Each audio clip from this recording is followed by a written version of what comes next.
오늘 우리가 읽은 본문 말씀을 가지고 믿음이 없이는 이라는 제목으로 함께 말씀을 나누려고 합니다. 우리가 신앙생활을 할 때 가장 기본이 되고 또 가장 중요한 것은 바로 믿음입니다. 오늘 말씀의 제목이 믿음이 없이는인데, 믿음이 없다고 하면 우리들의 신앙은 시작될 수도 없습니다. 그리고 믿음 없으면 당연히 신앙생활이 유지될 수도 없습니다. 그만큼 믿음은 굉장히 중요합니다. 그런데 아무나 다 이 믿음이 있느냐? 아무나 다 이 믿음을 유지할 수 있느냐? 그렇지 않더라고요. 신앙생활을 오래 하면 할수록 이 믿음이 더 성장하고 성숙해서 정말 진국이 되어져야 되는데, 어떤 경우는요, 신앙생활을 오래 하면 할수록 처음 믿음보다 믿음이 더 퇴보하는 경우가 굉장히 많이 있습니다. 신앙생활을 정말 바르고 건강하게 해야 되는데, 습관적인 신앙생활을 하다 보면 예배에 출석하고 헌금 생활하고 이런 게 굉장히 익숙하지만 그 안에서 하나님의 온전한 진리를 깨닫지 못하니까 믿음이 점점 퇴보하게 됩니다. 그래서 오늘 말씀을 통하여서 우리가 정말 온전한 믿음이 무엇인가, 정말 바르고 건강한 신앙생활을 위한 믿음은 무엇인가를 함께 말씀으로 나누고자 합니다. 오늘 본문에서 예수님은 바리새인들을 향하여서 이렇게 말씀하십니다. 28절 말씀에 이렇게 이야기합니다. 같이 한번 봉독합니다. 시작. 이에 예수께서 이르시되 너희가 인자를 든 후에 내가 그인 줄 알고 또 내가 스스로 아무것도 하지 아니하고 오직 아버지께서 가르치신 대로 이런 것을 말하는 줄도 알리라. 아멘. 지금 예수님께서는요, 자신이 그리스도다라고 계속해서 말씀하고 있습니다. 그런데 예수님이 이렇게 말씀하시는 그 자리에 두 가지 반응이 늘 나타나거든요. 예수님을 정말 그리스도로 믿는 자와 믿지 않는 자로 나뉘어집니다. 이 믿지 않는 자들의 그룹은 어떤 그룹이죠? 바로 바리새인, 유대인의 그룹입니다. 이들은 예수님을 그리스도로 인정하지 않아요. 믿지 않습니다. 그래서 그들을 향해서 예수님이 28절에 이렇게 말씀하고 있는 겁니다. 왜 이들이 예수님을 그리스도로 인정하지 않느냐? 우리가 계속해서 말씀을 통해서 함께 나눴지만 바리새인들은 워낙에 자신들의 기준이 굉장히 강하게 자리 잡았기 때문에 우리들 기준에서 그리스도는, 메시아는 당신이 될 수 없어. 왜냐하면 우리의 메시아는 이 로마의 지금 통치로부터 우리를 자유하게 해서 정말 다윗 왕조와 같은 강한 이스라엘을 만들 수 있는 이런 왕으로 오실 분이신데, 베들레헴, 목수의 아들, 그리고 주류 모임이 아닌 맨날 가난한 자, 병든 자, 죄인들과 함께하는 예수가 우리의 왕이 될 수 없어, 우리의 메시아가 될 수 없어 라고 이야기하고 있습니다. 그런데 예수님께서 28절에서 이야기한 것처럼 그런 바리새인들도 나를 그리스도라고 인정할 때가 올 것이다 라고 말씀하고 있습니다. 그때가 언제냐면 28절에 뭐라고 이야기합니까? 인자를 든 후에, 다시 말하면 예수님이 말씀하신 대로 십자가에 못 박혀 죽으시고 3일 만에 부활하셔서 예수님이 오셨던 그곳, 하나님 나라에 가는 그때 비로소 너희가 나를 그리스도라고 알게 될 것이다 라고 말씀하고 있습니다. 그런데 28절에서 예수님 말씀하신 것을 자세히 보면 이 바리새인들이 갖고 있는 한계를 알 수 있습니다.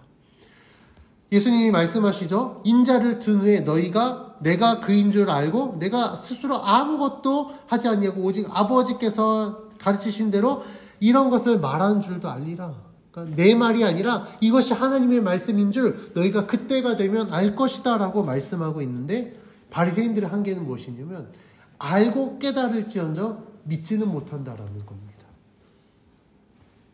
즉 그들이 지식적으로는 그것을 알고 인정할지 모르지만 예수를 그리스도로 믿지는 못할 것이다 라고 말씀하고 있어요. 그래서 제가 이 구절을 헬라어 성경으로 좀 봤습니다. 그때 헬라어 성경에서도 오늘 본문에 나오는 그노세스테, 기노스코라는 단어가 알다라는 단어인데 그노세스테라는 단어를 사용합니다. 이것은 어떤 지식, 경험으로 알게 된다라고 이야기하고 있거든요. 영어 성경에서도 알고 있다라고 표현하고 있습니다. 이것은 지식적인 알을 의미하는데 거기에서 그냥 끝난다라는 거예요. 만약에 바리새인들이 정말 예수님이 십자가에 못 박혀 죽으시고 3일 만에 부활하셔서 승천하셨을 때 그가 그리스도이심을 아는 것으로 끝나는 것이 아니라 믿었다면 어떻게 됐을까? 믿었다고 한다면 그들도 구원받았을 겁니다. 그런데 예수님이 바리새인들을 향하여서 이렇게 말씀하는 이유는 그들은 끝까지 그냥 지식에만 머물 수밖에 없구나. 이 바리새인들의 한계에 대해서 예수님이 말씀하고 있습니다. 사실 이 부분이 굉장히 안타까운 현실이에요. 바리새인뿐만 아니라 어떤 사람들은 정말 수십 년 동안 신앙생활을 하지만 그냥 지식에서 끝나는 경우들이 굉장히 많이 있습니다. 복음은 지식으로 알고 깨닫는 것이 아닙니다. 지식의 도움이 분명히 필요해요. 지식 없이는 믿을 수 없기 때문에 지식이 필요합니다. 그런데 지식이요 절대 조건이 아니라는 거예요. 복음을 지식으로만 받아들이면 바리새인과 똑같습니다. 그리스도였구나. 이게 진짜였구나. 딱 여기까지라는 거예요. 그런데 지식을 뛰어넘어서 믿으면 어떻게 될까요? 믿으면 그 말씀에서 약속한 모든 것들이 다 나에게 이루어지는 현실이 되는 겁니다. 그런데 사람들은요, 이 예수님을 지식으로, 복음을 그냥 지식으로만 아니까 구원에 이르지 못하는 겁니다. 그래서 지금 시대에 구원받지 못한 자들은 예수를 몰라서 구원 못 받는 사람 굉장히 드물 겁니다. 정말 저 오지에 한 번도 예수의 예자도 듣지 못해서 구원 못 받는 사람 극소수일 겁니다. 대부분은요 예수님을 압니다. 그래서 세상도 예수를 알아요. 그래서 예수하면 세상은 뭐라고 이야기하냐면 4대 성인이라고 이야기합니다. 4대 성인 누구 있죠? 예수님, 석가, 공자, 소크라테스. 그러니까 4대 성인 중에 한 분으로 알아요. 그래서 제가 어렸을 때도 보면 위인 전집에 보면 이 4대 성인이 꼭 나와 있어요. 그래서 예수님 딱 제가 책을 읽어보면 예수님에 대해서 이야기해요. 근데 성경에서 말하고 있는 복음의 핵심은 빠진 채 예수가 어떤 분이구나. 그 팔레스타인 지역에 태어나서 목수의 아들로 태어나서 그때 당시에 그 가난하고 병든 자들을 위해서 섬기고 십자가에 못 박혀 죽었던 자. 딱 이렇게까지만 설명하고 있습니다. 그러니까 똑같은 예수인데 지식으로만 받아들이면 딱 거기까지만이라는 거예요.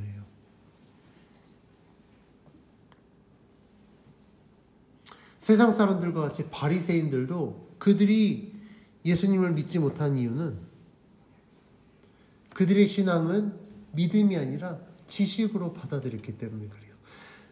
바리새인들이요 성경 엄청나게 연구합니다. 지금도 유대인들, 특히 종교 유대인들은요 밥 먹고 나면 계속해서 성경 연구해요. 토라를 연구하거든요.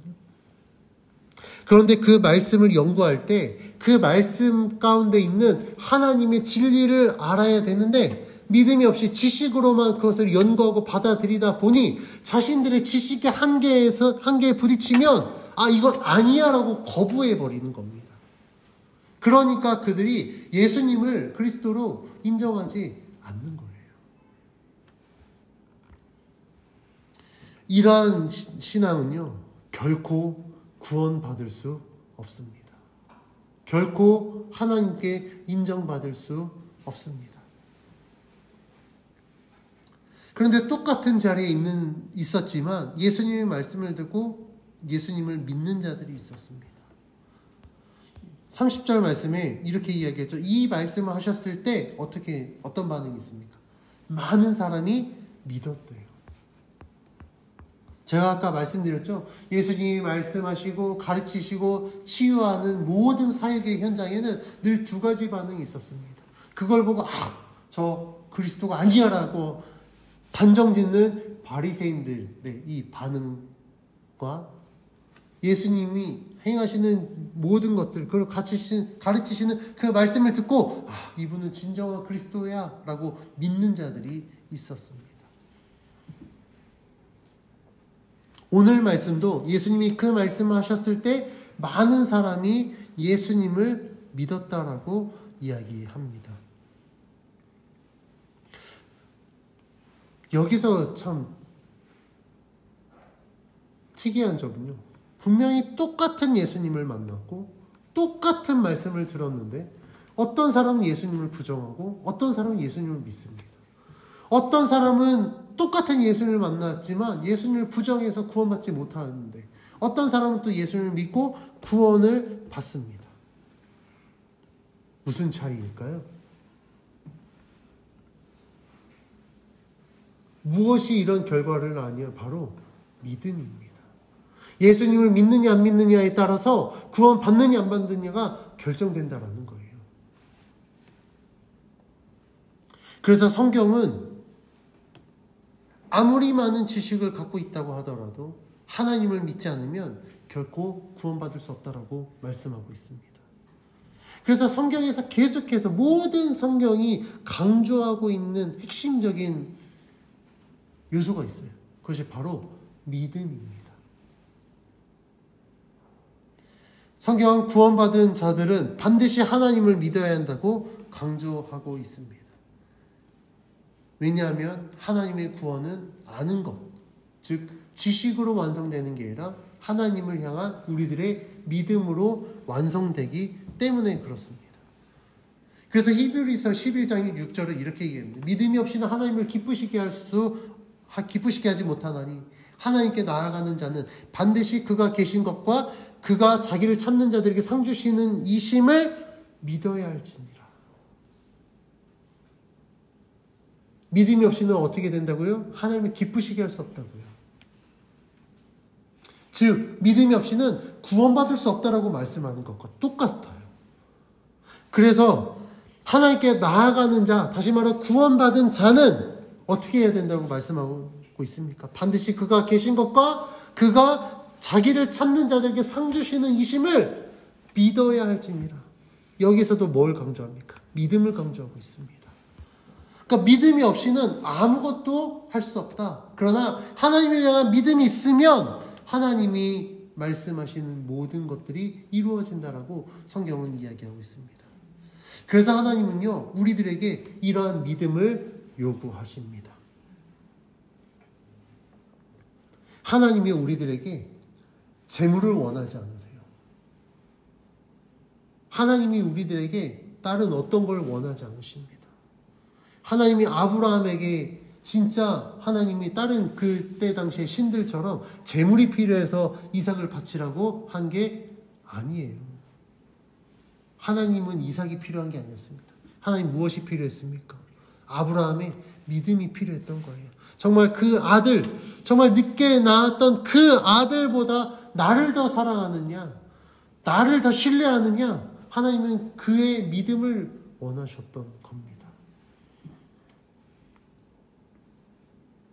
그래서 하나님은 우리들에게 믿음을 요구합니다. 그럼 우리는 당연히 그 믿음을 갖고 있어야 돼요. 그런데 우리들의 현실은 이 믿음을 갖고 있는 게 사실 쉽지 않습니다. 왜냐하면 우리들의 믿음을 끊임없이 이 공격하는 여러 가지 많은 요소들이 있어요. 우리들의 믿음을 방해하는 많은 요소들이 있습니다. 대표적인 예로, 아마 지금 현 시대에 살아가는 사람들 중에 마음속에 두려움 없는 사람 없을 거예요. 제가 요즘에 그 뉴스들을 보면 집 갖고 있는 사람들이 굉장히 두려워하더라고요. 이제 전세 만기가 되는데 지금 집값이 엄청 떨어지니까 자기가 처음에 이 세입자에게 받은 전세값보다 지금 현 시세가 더 떨어지니까 그 전세금 채워주려면 지금 대출 받아야 되는데 대출 금리가 장난이 아니니까 두려워하는 사람들 굉장히 많습니다. 그로 인하여서 우울한 사람들 너무나도 많아요. 정말 아마 거의 대부분은 우울증을 안고 살 겁니다. 마음에 그 우울하니까 자꾸 그 우울감을 떨쳐버리려고 세상적인 방법들을 택해요. 제가 얼마 전에도 말씀드렸지만 우리나라의 이 마약 실태가 굉장히 심각하더라고요. 우리나라가 마약 청정국이라고 이야기하는데 더 이상 우리나라가 마약 청정국이 아니더라고요. 왜 마약에 손대는가 봤더니 뭐 호기심에 아니면 어떤 사람은 마약 판매하는 사람이 정말 뭐 술이나 뭐 차에 마약 타서 그냥 중독시켜버리고 뭐 그런 것도 있지만 그 마음속에 있는 이 두려움, 이 우울감 이걸 떨쳐버릴 수 없으니까 약에 손을 대기 시작합니다. 알코올 중독자들도 그런 이야기들을 많이 하더라고요. 그거 이제 술 마시면 그 순간에는 잊을 수 있으니까 잊으려고 계속해서 술 마시다 보니 이게 끊을 수 없는 중독에 이르기까지 한다라고 이야기를 하는 것을 보았습니다. 그러니까 온갖 이 두려움이 나를 붙들고 있으니 이 우울감이 나를 붙들고 있으니 삶에 낙이 없는 거예요. 삶의 목적도 상실해버린 겁니다. 그런데 성경은요 우리들에게 말씀하고 있어요. 하나님을 향한 온전한 믿음을 붙들어라. 하나님은 우리들에게 상 주시는 이시다. 우리의 그 두려운 마음속에 평강을 주실 분이시다. 우리를 구원해 주실 분이시다. 라는 그 믿음을 성경은 우리들에게 요구하고 있는 겁니다. 그런데 이 믿음을 갖는 게 사실 그렇게 쉬운 일은 아닌 것 같아요. 왜냐하면 성경을 보면 예수님의 제자들도 그 믿음 없었거든요. 복음서에 보면 예수님이 이 제자들이 믿음 없음을 꾸짖는 여러 가지 예들이 나타납니다. 제가 대표적인 몇 가지 예를 좀 말씀드리겠습니다. 마태복음 8장 26절 말씀에 예수님은 제자들에게 이렇게 말씀하십니다. 예수께서 이르시되 어찌하여 무서워하느냐? 믿음이 작은 자들아 하시고 곧 일어나서 바람과 바다를 꾸짖으시니 아주 잔잔하게 되거늘. 이 말씀은 예수님과 함께 제자들이 바다를 건너갈 때에 풍랑을 만납니다. 예수님 지금 배 밑에서 주무시고 계셨거든요. 근데 제자들이 어떤 사람이 베드로, 안드레, 요한 어부 출신이거든요. 근데 그 베테랑 어부들도 풍랑을 만나니까 죽을까봐 두려워했어요. 그래서 예수님 찾아가서 예수님 죽게 됐습니다. 그때 예수님이 제자들에게 하신 말씀이 이 말씀입니다. 예수님 뭐라고 말씀하셨죠? 믿음이 작은 자들아. 지금 이 배에 누가 계셨습니까? 예수님이 함께 계셨어요. 적어도 예수님이 그리스도이시자 하나님의 아들이시다라고 믿었다고 한다면 예수님의 때가 되지 않았는데 과연 배가 뒤집혔을까요? 뒤집힐 수 있었겠죠. 뒤집힌다 한들 제자들이 물에 빠져 죽었을까요? 저는 이 본문을 읽으면서 만약에 내가 예수님 제자였으면 어떻게 됐을까? 그 상황에 안 놓여져서 제가 이렇게 얘기할 수 있는지 모르겠지만 저는 찬양을 했을 것 같아요. 왜냐하면 죽으면 하나님 나라에 가는 거니까 전혀 손해볼 게 없거든요. 아니 주님과 함께 순교했는데 뻘짓해서 배에서 흥청망청 파티하고 놀다가 빠져 죽은 게 아니라 지금 주님과 함께 사역하다가 죽었으니 하나님 나라가 뭐 얼마나 면류관이 클까? 저는 오히려 찬양했을 것 같아요. 근데 제자들은 믿음이 없었습니다. 그래서 예수님 믿음이 적은 자들아라고 그들을 꾸짖으셨어요. 두 번째 말씀은 마태복음 14장 31절입니다. 예수께서 즉시 손을 내밀어 그를 붙잡으시며 이르시되 믿음이 작은 자여 왜 의심하였느냐 하시고, 이 말씀은 예수님이 새벽 미명에 제자들이 탄 배를 향하여 걸어올 때 베드로가 만일 주님이시거든 나를 병하여 나도 걷게 해주십시오라고 해서 바다 위를 걸었을 때 바람이 확 부니까 두려운 마음이 확 든 거예요. 그때 물에 빠졌자 예수님은 그를 붙들고 건지시면서 하신 말씀입니다. 베드로에게 믿음이 작은 자여 왜 의심하였느냐. 분명히 예수님이심을 믿고 발을 내딛었거든요. 그럴 때 그 믿음이 있었을 때에는 바다 위를 걸었습니다. 아무 문제 없이 바다 위를 걸었어요. 그런데 베드로의 믿음을 공격하는 게 무엇이었습니까? 바람이었어요. 바람이 휘식 부니까 정신 차리고 지금 나 배 위가 아닌데 물인데 의심하는 순간 물에 그냥 확 빠져버렸을 때 예수님 말씀하신 겁니다. 믿음이 작은 자요 왜 의심하느냐. 세 번째 상황은요, 마태복음 16장 8절입니다. 예수께서 아시고 이르시되 믿음이 작은 자들은 어찌 떡이 없으므로 서로 의논하느냐. 이 말씀은 예수님이 제자들에게 바리새인과 사두개인들의 누룩을 조심해라, 다시 말하면 외식하는 신앙 조심해라 라고 말씀하셨을 때 제자들이 예수님의 말씀을 이해하지 못하고 야 떡이 없는데 왜 누룩에 대해서 말씀하시지? 야 누구 지금 누룩으로 떡 만들고 있어? 누구 반죽 갖고 있어? 이렇게 의논하고 있을 때 예수님이 말씀하신 거예요. 믿음이 작은 자들아 어찌 떡이 없으므로 서로 의논하느냐. 그러니까 예수님의 제자들이지만 수많은 말씀을 배우고 또한 예수님께서 행하신 많은 표적들을 경험했던 제자들이었음에도 불구하고 믿음을 갖는 게 결코 쉬운 일은 아니었던 것 같습니다.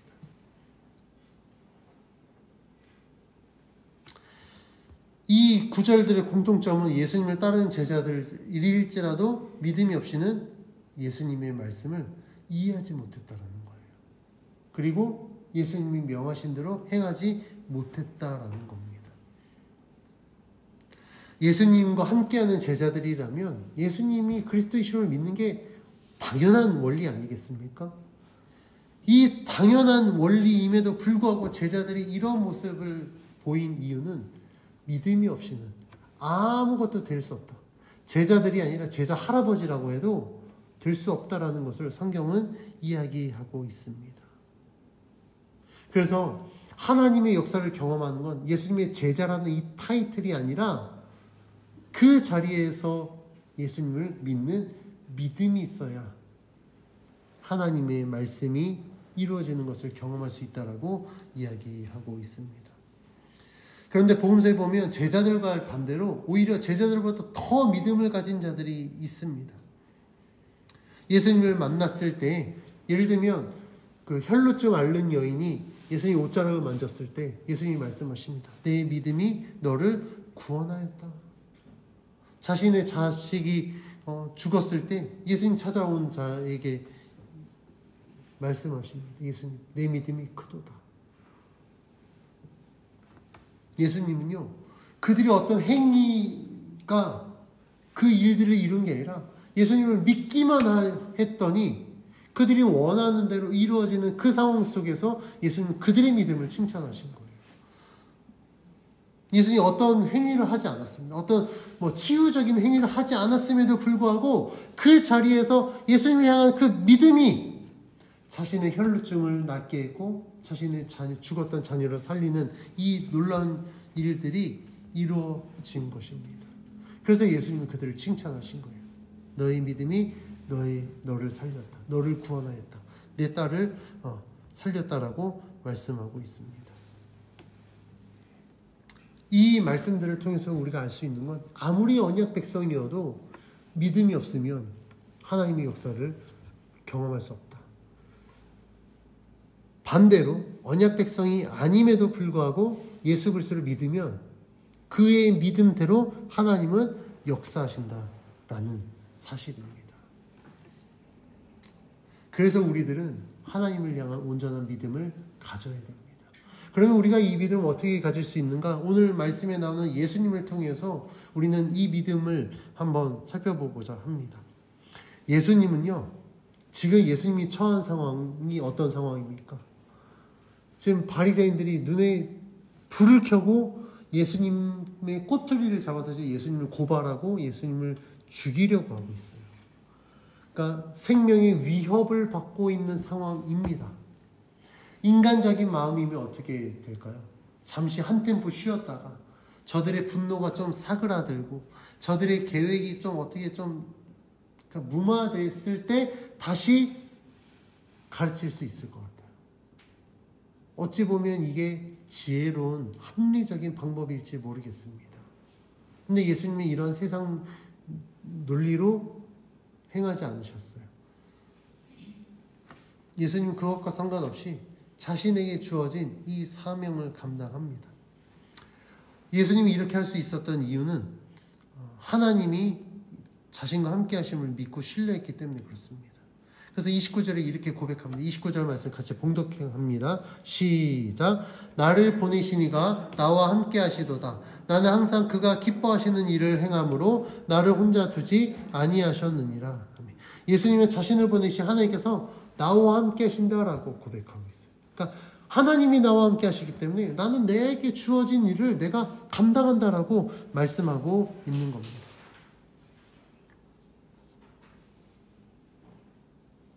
예수님은요, 그래서 하나님이 기뻐하시는 일을 내가 행한다.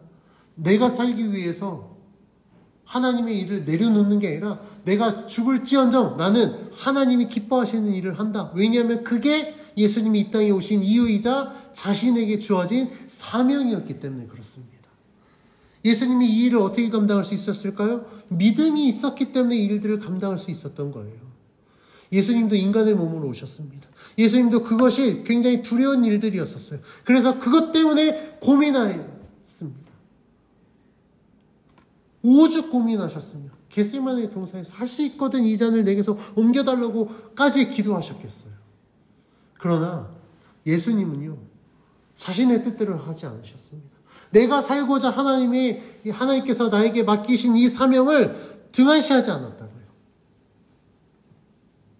예수님은 내가 죽어도 하나님이 기뻐하시는 그 일을 내가 하겠다라고 결단했습니다. 이렇게 할 수 있었던 이유는 주님이 함께 하셨기 때문에, 아버지께서 나를 보내실 뿐만 아니라 나와 함께 하시기 때문에 나는 하나님이 기뻐하시는 일을 한다라고 고백하고 있습니다. 우리는 예수님의 이 믿음을 본받아야 됩니다. 우리가 어떠한 상황에 놓여 있든지 하나님이 나와 함께하고 계신다라는 이 믿음이 있으면 우리가 못할 일이 없을 거예요. 아까 제자들이 풍랑을 맞이하였을 때 누가 함께 있었습니까? 예수님이 함께 하셨거든요. 정말 그들의 믿음이 있었다고 한다면 두려워하지 않았을 거예요. 그런데 그들이 두려워했던 이유는 믿음이 없었기 때문에, 믿음이 작기 때문에 그렇거든요. 우리들의 삶도 똑같습니다. 하나님이 우리를 구원해 주셨습니다. 하나님이 우리를 구원해 주셨다고 한다면 구원받은 백성으로 살 수 있도록 우리를 인도해 주실 겁니다. 그런데 그 믿음이 없으면 하나님이 기뻐하시는 일보다 내가 원하는 일, 내가 필요로 하는 일을 우선순위에 두고 그 일을 할 거예요.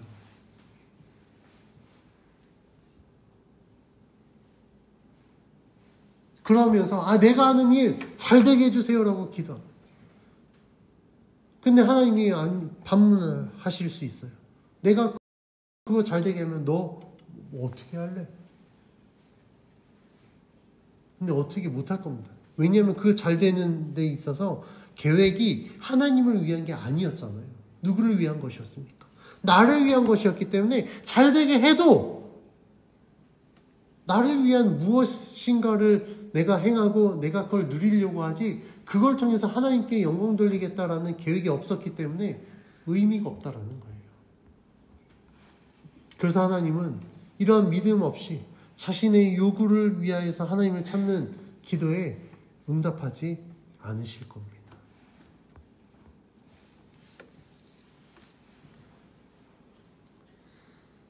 우리가 하나님을 온전히 믿고 정말 하나님이 약속하신 구원을 얻기를 원한다면 우리들에게 믿음이 필요합니다. 너무나도 당연해서 이야기를 안 하다 보니 너무나도 당연한 걸 잃고 사는 우리들이 되어버렸습니다. 아니, 예수 믿는다고 이야기했으니까 이거 당연한 거 아니야? 믿음 당연한 거 아니야? 그런데요, 의외로 많은 자들이 믿음을 잃어버렸습니다. 믿음 없이 신앙생활하는 사람 굉장히 많더라고요. 우리 성도님들은 어떻습니까? 정말 믿음 갖고 계세요? 갖고 있으면 여러분들은 어디까지 믿고 있습니까? 성경은요, 이렇게 이야기해요. 예수님 마태복음 17장 20절에 이렇게 말씀하십니다. 믿음이 겨자씨만한 한 알만한 믿음만 있어도 이 산을 명하여 여기서 저기로 옮겨지리라 하면 옮겨질 것이다. 그리고 너희가 못할 것이 없다라고 이야기해요.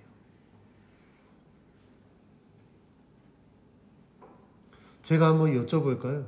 우리 교회 뒤에 보면 가연산이 있는데 가연산을 강화도로 옮길 수 있다? 있다 없다? 머릿속에 계산하십니다. 지금 있다고 말하자니 자신은 없고 없다고 하자니 믿음이 없을 것 같고, 저는 있다고 믿습니다. 가연산을 옮기는 게 정말 하나님의 뜻이 있으면 하나님이 가연산 못 옮기겠습니까? 강화도에 만이산하고 여기 마산동에 가연산하고 바꿀 수도 있다고 저는 믿어요. 진짜 그렇게 믿어요. 하나님이 하시면. 그런데 참 재미있으면서도 안타까운 거는요, 제가 목회자들 모임에서도 제가 이렇게 이야기하잖아요. 그러면 저 바보 취급 당합니다. 무슨 말도 안 되는 소리 하고 있어. 그런데 거기에서 저는 답을 찾아요. 하나님을 믿는 거는요, 세상의 기준에 봤을 때 말도 안 되는 소리예요. 다시 말씀드립니다. 하나님을 믿는 건요, 세상의 기준에서 말도 안 되는 소리라고요. 그런데 그 말도 안 되는 것임에도 불구하고 하나님이 말씀하시면 믿을 수 있느냐라고 우리들에게 물어보셨을 때 우리들의 믿음이 거기에서 결정이 납니다.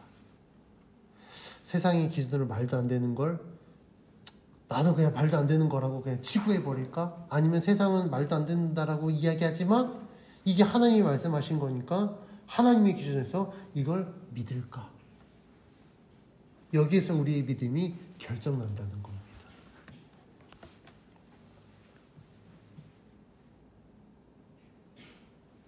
하나님은요, 우리들에게 세상의 기준이 아니라 하나님의 기준에서 말씀하고 있습니다. 예수님을 믿으면 구원받는다. 근데 한 번도 우리 예수 안 만나봤어요. 그 하나님 나라 이야기인데 하나님 나라 우리 갔다 와 보지 않았습니다. 그럼 세상의 기준에서 예수 믿으면 하나님 나라에 들어간다. 너무나도 허무맹랑한 이야기예요. 이걸 어떻게 뭘 가지고 믿을 수 있겠습니까? 아니 증거가 없는데 어떻게 믿을 수 있겠어요? 그런데 우리는 그걸 복음으로 받아들였습니다. 그리고 그걸 믿고 있습니다. 여러분들은 왜 그걸 믿으십니까? 제가 예수님을 믿어봤더니 믿고 난 이후에 하나님이 살아계시는 분이다라는 걸 여러 가지 것들로 저에게 확증해 주셨거든요. 저는 그 확증이 있기 때문에 저는 예수님을 믿습니다. 제가 믿어드리는 만큼 하나님이 역사하시는 걸 경험했기 때문에 저는 가연산이 강화도로 옮길 수 있다고 저는 믿는다니까요. 하나님은요, 우리가 믿어드리는 만큼 역사하십니다. 내가 믿었는데 그게 역사 안 되던데요? 아니요. 여러분들의 믿음이 작았기 때문에 그래요. 내가 내 나름대로 믿는다고 했지만 하나님이 원하시는 만큼 믿지 못했기 때문에 이루어지지 못한 겁니다. 우리가 정말 세상이 말도 안 된다라고 이야기할 정도로 정말 무모할 정도로 하나님을 믿어드리면 하나님은 그 믿음을 보시고 우리들에게 역사하십니다. 이게 하나님이 요구하시는 믿음이라는 거예요. 믿음이 없이는 아무것도 할 수 없습니다. 믿음이 없이는요, 구원받을 수 없어요. 믿음이 없이는 하나님의 역사들을 경험할 수 없습니다. 그런데 겨자씨 한 알만큼이라도 정말 그 작은 믿음만 있으면 산을 옮기겠다라고 하나님이 말씀하고 있어요. 정말 작은 믿음인데 그 믿음이 어마어마한 일을 이룸에도 불구하고 이렇게 말씀하시는 이유는 무엇이냐면요, 정말 그 작은 믿음도 갖기 어렵다라는 거예요. 왜냐하면 그 믿음을 갖기에 우리들은 이미 삶에서 너무 많은 지식을 갖고 있고 너무 많이 경험을 해버렸습니다. 세상적인 경험을 하다 보니 정말 이 작은 믿음, 산을 옮길 만한 어마어마한 능력을 갖고 있는 정말 이 쬐끄만 믿음도 갖기 어려울 만큼 방해 요소가 굉장히 많다는 거예요. 여러분들이 하나님을 믿을 수 있는 그 믿음을 갖기를 원하는데 그걸 방해하는 요소가 무엇입니까? 때로는 나의 지식이 될 수 있습니다. 나의 어떤 세상적인 삶의 경험일 수 있어요. 아니면 내 마음속에 있는 여러 가지 상처들이 있을 수 있어요. 그런데 주님은 우리들에게 요구하십니다. 믿어라. 믿기만 하면 하나님이 책임져 주십니다. 하나님을 믿으면요, 두려워할 필요 없어요. 하나님을 믿으면 우울할 새가 없습니다. 왜냐하면 날마다 하나님이 그 평강의 은혜를 우리들에게 부으시는데 어찌 우울할 수 있겠습니까? 그런데요, 조그만 틈만 보이면 그 틈 사이로 어마어마한 우울증, 분노, 두려움, 이런 것들이 우리를 그냥 휩쓸어 가버립니다. 반대로 주님이 말씀하신 것처럼 겨자씨만한 믿음이 있으면 어마어마한 하나님의 능력이 우리들의 삶 속에 역사합니다. 할렐루야. 그래서 우리들에게 하나님이 말씀하시는 거예요. 믿음이 없으면 아무것도 할 수 없으나 너희가 믿기만 하면 하나님이 역사하신다. 저는 오늘 이 말씀을 통하여 우리가 정말 하나님의 이 놀라우신 역사들을 우리들의 삶에서 경험할 수 있도록 온전한 믿음을 갖기를 주의 이름으로 축원합니다. 주님 앞에 섰을 때 제자들과 같이 믿음이 작은 자들아라고 하나님 앞에 책망받는 자가 아니라 내 믿음이 너를 구원하였고 내 믿음이 너를 살렸고 내 믿음이 너의 모든 문제를 해결하였다라고 칭찬받을 수 있는 하나님의 자녀가 되길 주의 이름으로 축원합니다.